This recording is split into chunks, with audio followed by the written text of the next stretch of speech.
নৈহাটিতে 8ই August তিলোত্তমা হত্যার প্রতিবাদে যে মিছিল বের হয়েছিল, কলেজের প্রাক্তনীদের সেই মিছিলে শাসক দলের লোকেরা আক্রমণ চালায়।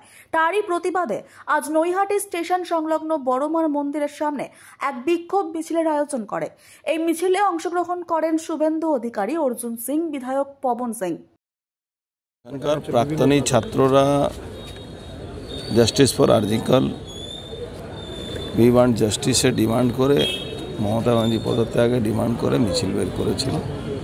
সেখানে তৃণমূলের গুন্ডারা এখানকার চেয়ারম্যান, এমপি নেতৃত্বে, সব কাউন্সিলরদের নেতৃত্বে তাদের উপরে হামলা করেছিল, সাধারণ মানুষের উপরে হামলা করেছিল, মহিলাদের উপরে হামলা করে, ছাত্র, টিচার, হেডমাস্টার, ডক্টর, এরা সব মিছিলে ছিল। এখানকার একজন বড় শিল্পী রাঘব চ্যাটার্জি, তার উপরে হামলা হয়েছিল। এই হামলার প্রতিবাদেই আমরা তৃণমূলের গুন্ডাগর্দি, পুলিশের নিষ্ক্রিয়তা, এসব বিরুদ্ধেই আমরা আজকে এই মাঠে নেমেছি। শুভেন্দু অধিকারী আসছেন এই প্রতিবাদ মিছিলে সামিল হওয়ার জন্য। রাস্তায় ফেলে মারা হয়েছে, দেখা হয়েছে, মহিলাদের জামা ছিঁড়ে দেওয়া হয়েছে, হাত কেটে দেওয়া হয়েছে, অধ্যাপকদের, বয়স্ক সিনিয়র অধ্যাপক, এখানে নেহাটি খুব কম লোক হবে যার থেকে, যে লোক সিনিয়র লোকরা যার থেকে শিক্ষা পায়নি তাকেও মারধর করা হয়েছে।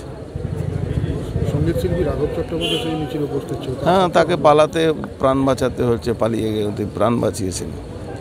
সব হয়েছে, মানে আপনাকে বুঝতে পারছেন পশ্চিমবাংলা যে অবস্থা চলছে, এখানে অঘোষিত গুন্ডাগার্দির সাম্রাজ্য চলছে।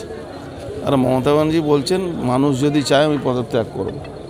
মানুষ তো ওয়েট করছে কবে আপনি পদত্যাগ করবেন। কালকে তো প্রমাণ করে দিয়েছে ডক্টররা কি না আপনি মিথ্যাবাদী, আপনি সব কথায় মিথ্যা বলেন। তাই জন্য তারা মিটিংটাকে বাইকাটও করেছে। এবার ওনার উচিত কি উনি পদত্যাগ করে দিন, কিন্তু আমরা জানি উনি পদত্যাগ করবে না। দেহত্যাগের আগে পদত্যাগ করার কোনো ইচ্ছা নেই। হ্যাঁ, বাংলার মানুষ ওনাকে সরাবে, এটা নিশ্চিত হয়ে গেল। হুমকি দিচ্ছেন উনি, এটা নাটক। ওনার নাটকটা সবাই জানে, এই নাটকটাকে সবাই জানে। নাটককে উনি একটা নাটক, ভালো নাটক জানেন। এই নাটকটা করে উনি ভেবেছিলেন মানুষের সিম্প্যাথি নেবেন, কিন্তু মানুষের কোনো সিম্প্যাথি ওনার প্রতি নেই। বাংলার মানুষ ওনাকে চিনতে পেরেছে 13 বছরের মধ্যে। যেটা বলা যায় না কি 13টা মানে কীভাবে বাংলাকে 13 জায়গা উনি ছিন্ন ভিন্ন করে দিয়েছেন। আজকে সুপ্রিম কোর্টে পশ্চিমবাংলা প্রায় 13টা মামলা পড়ে আছে, যেখানে বছর পর বছর ধরে ছাত্ররা যারা চাকরি পেয়েছেন, পাবেন, তাদের পরীক্ষা হয়নি, পরীক্ষা হয়েছে, তারা পরীক্ষা পাস করেছেন, ওখানে ভুলভাল লোককে চাকরি দেওয়া হয়েছে, সব লোক রাস্তায় আছেন। আমরা সবাইকে নিয়ে একদিন মাননীয় লিডার অফ অপোজিশন একটা ডাক দেবেন, নবান্ন, কালীঘাট আর লালবাজার, একদিনে সবাই মিলে কোনো ঝান্ডা না থেকে একদম মমতা ব্যানার্জিকে পশ্চিমবাংলা থেকে বিদায় দেওয়ার জন্য নামতে হবে। তারিখ এখনও উনি ঠিক করবেন, দল ঠিক করবে, সবাই মিলে ঠিক করবে, যেটা তারিখ হবে সেটা।